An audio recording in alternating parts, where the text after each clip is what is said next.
A train accelerates uniformly from rest to 72 km per hour in 11.5 seconds. What is its acceleration and how far does it travel during this acceleration? So, ang taganap diri is ang acceleration o ang distance. So, the given are time, initial velocity, and final velocity. So, sa time equals 11.5 seconds. Sa initial velocity equals 0. Since the train start from the rest, so equals 0. And then the final velocity is equal 72 km per hour. Next is convert. So let's convert the kilometer per hour to meter per seconds. So 72 km divided by 1 hour times 1000 meter divided by 1 km times 1 hour divided by 3600 seconds. I-cancel out lang nato ang km o ang hour. So ang mabilin is meter o second. So ini ako tagkaan 72 times 1000 meters divided by 3600 seconds equals 20 meter per seconds. So ang final velocity is 20 meter per seconds. Ang sunod is hanap po nato ang acceleration. Ang ako tagamit na formula is ang displacement. Ang dyan sa displacement is final velocity equals initial velocity plus acceleration times time. So para ma-plus na ako tag-cancel out ang time. So ari na. Final velocity minus initial velocity equals acceleration times time. So tag-divide na ko both side of time. Dari na.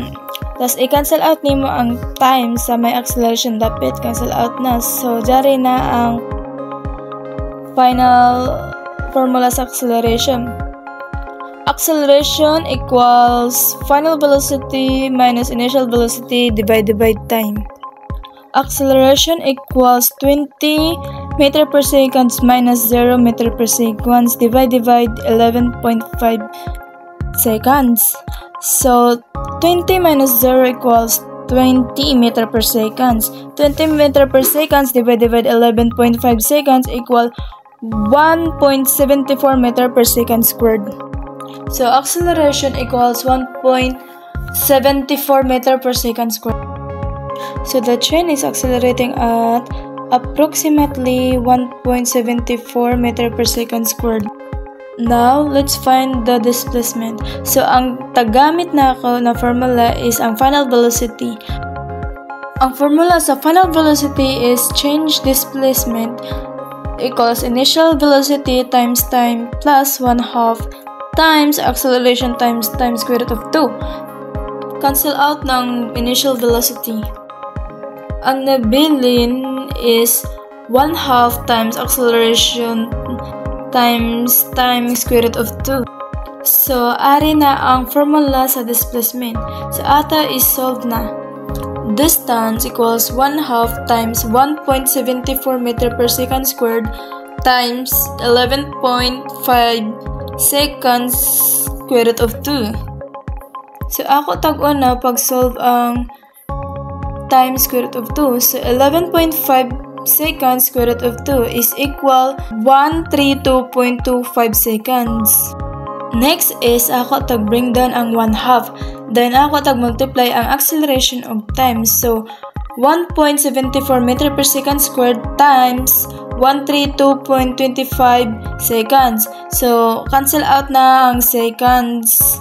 So, meter na lang ang nabilin. Then, let's multiply the 1.74 meter times 132.25 equals 230.115 meter. Next is tag-multiply na ako ang 1/2 times 230.115 meters equals to 115 meters. So the distance is 100 meters, or the train travel approximately 115 meters.